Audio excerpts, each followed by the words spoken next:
Hello students, welcome to physics classes.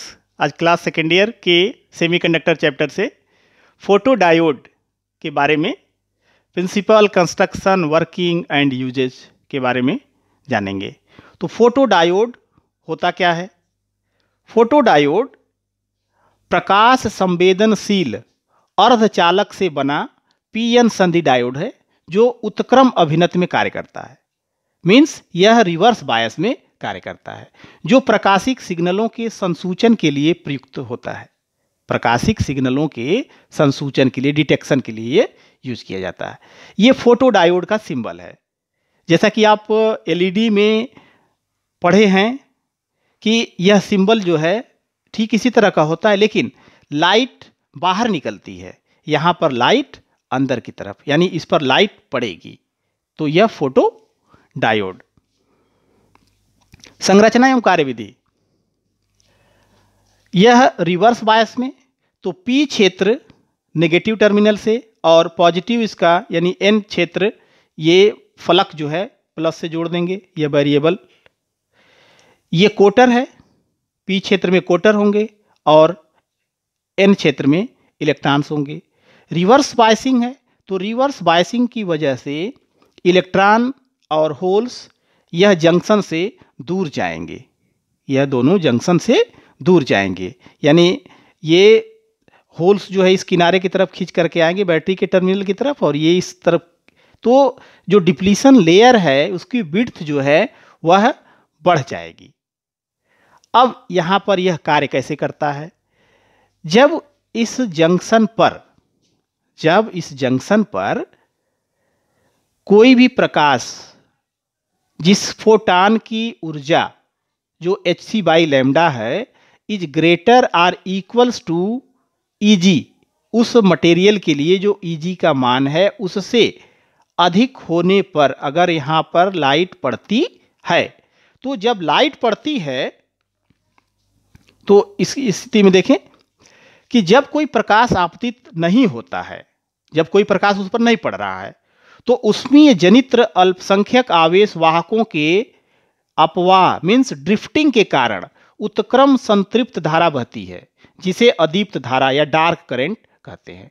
अब dark current से तात्पर्य यही हो गया कि जब उस पर कोई प्रकाश नहीं पड़ रहा है फिर भी उसमें कुछ धारा प्रवाहित हो रही है, और प्रकाश के अब्सेंस में जो धारा मिल रही है उस धारा को हम अदीप्त धारा या डार्क करंट कहते हैं। जब फोटोडायोड की संधि पर अर्धचालक के ऊर्जा बैंड जो Eg से अधिक ऊर्जा के फोटान आपतित होते हैं, तो इन फोटानों का अवशोषण कर कुछ इलेक्ट्रॉन संयोजकता बैंड से चालन बैंड में आ जाते हैं, माने बैलेंस बैंड से वह कंडक्शन बैंड में आ जाते हैं, जिससे पी क्षेत्र और एन क्षेत्र में नए इलेक्ट्रॉन होल युग्म उत्पन्न हो जाते हैं। जब यह अवशोषण फोटान का अवशोषण कर लेते हैं तो कुछ इलेक्ट्रॉन जो है संयोजकता बैंड से चालन बैंड में चले गए, जिसके कारण पी क्षेत्र और एन क्षेत्र में जो नए इलेक्ट्रॉन होल युग्म उत्पन्न होते हैं, इन युग्मों की उत्पत्ति अवक्षय परत के भीतर या इसके समीप होती है। जो डिप्लीशन लेयर होती है उस डिप्लीशन लेयर के अंदर ही या उसके किनारों पर होती है। इनका प्रभाव बहुसंख्यक वाहकों की सांद्रता पर तो नहीं पड़ता।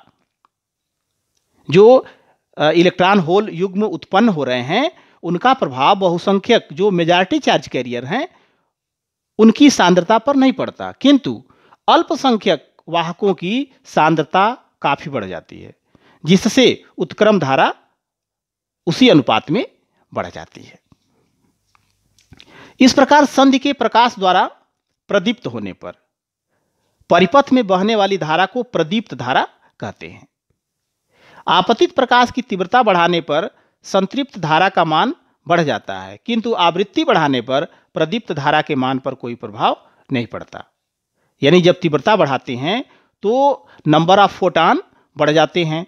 जब नंबर ऑफ फोटान बढ़ते हैं तो जितने ज़्यादा फोटान होंगे उतने ही अधिक इलेक्ट्रॉन उसको अवशोषित करके संयोजकता बैंड से बैलेंस बैंड में, ये कंडक्शन बैंड में जाएंगे, जिसके फलस्वरूप ज्यादा मात्रा में इलेक्ट्रॉन और होल्स युग्म जनरेट होंगे, जिसके फलस्वरूप जो परिपथ में बहने वाली प्रदीप्त धारा है उस धारा का मान बढ़ जाएगा। तो प्रकाशिक सिग्नल के संसूचन के लिए यह जरूरी है कि hc/λ मतलब कि जो आपतित फोटान है उस आपतित फोटान की ऊर्जा Eg से अधिक या लगभग उसके बराबर होनी चाहिए। तो ये इस फिगर में आप देखें कि जैसे ये P और N धारा इसमें जो है माइक्रो अमीटर यानी ये माइक्रो एम्पियर में है, रिवर्स बायस में जोड़ दिया गया है। इसका P पोर्शन नेगेटिव टर्मिनल से, N पोर्शन पॉजिटिव से जोड़ दिया गया है और अमीटर को बैटरी के टर्मिनल के पॉजिटिव टर्मिनल से और ये इसका नेगेटिव टर्मिनल से हो गया। एक यह लोड रेजिस्टेंस है जिसके अक्रॉस जो है करंट फ्लो कराई जा रही है। तो यहाँ पर यह इसका जो कैरेक्टरिस्टिक्स है, तो जब ये रिवर्स वोल्टता जो है बढ़ाते हैं तो आपको बताया गया कि जब शुरू में इसमें कोई प्रकाश संधि पर नहीं पड़ रहा है उस दौरान भी उष्मीय जनित्र आवेश वाहकों के कारण इसमें कुछ न कुछ धारा प्रवाहित होती है जिसे अदीप्त धारा कहते हैं और इसका मान कम होता है। लेकिन संधि पर जैसे जैसे अधिक तीव्रता का प्रकाश बढ़ाते जाते हैं वैसे वैसे इसमें प्रदीप्त धारा बढ़ती जाती है। तो जैसे यहाँ पर तीव्रता देखिए, I3 is greater than I2 is greater than I1, यानी I1 में करंट कम हुई, I2 में उससे बढ़ गई क्योंकि तीव्रता बढ़ी, I3 में उससे भी बढ़ गया क्योंकि तीव्रता बढ़ी। तो इस तरह से प्रदीप्त धारा का मान संधि पर गिरने वाले प्रकाश की तीव्रता के अनुक्रमानुपाती होता है। यानी अगर तीव्रता बढ़ेगी तो प्रदीप्त धारा का मान भी बढ़ेगा।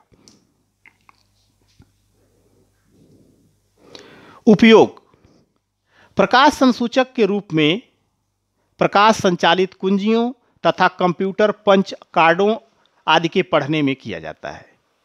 जैसे आजकल ज़्यादातर हम लोग ये देखते हैं ना कि अटेंडेंस जो है पंचिंग मशीन के थ्रू होती है, तो उसमें जो है वो कैसे रीड करता है, यह जो है प्रकाश संसूचक के रूप में प्रकाश संचालित कुंजियों और कंप्यूटर पंच, माने इसमें वह उसी तरह से कार्य करता है। Smoke detector, CD player, TV and remote control in VCR, इसमें इसका उपयोग किया जाता है। In clock radios, camera light meter, street light में जो है फोटो डायोड का यूज किया जाता है। Photo diodes are frequently used for exact measurement of intensity of light in science and industry. यह जो है फोटो डायोड का प्रयोग प्रकाश की तीव्रता को एक्यूरेट या एग्जैक्ट मेजरमेंट करने के लिए जो है फोटो डायोड का उपयोग किया जाता है।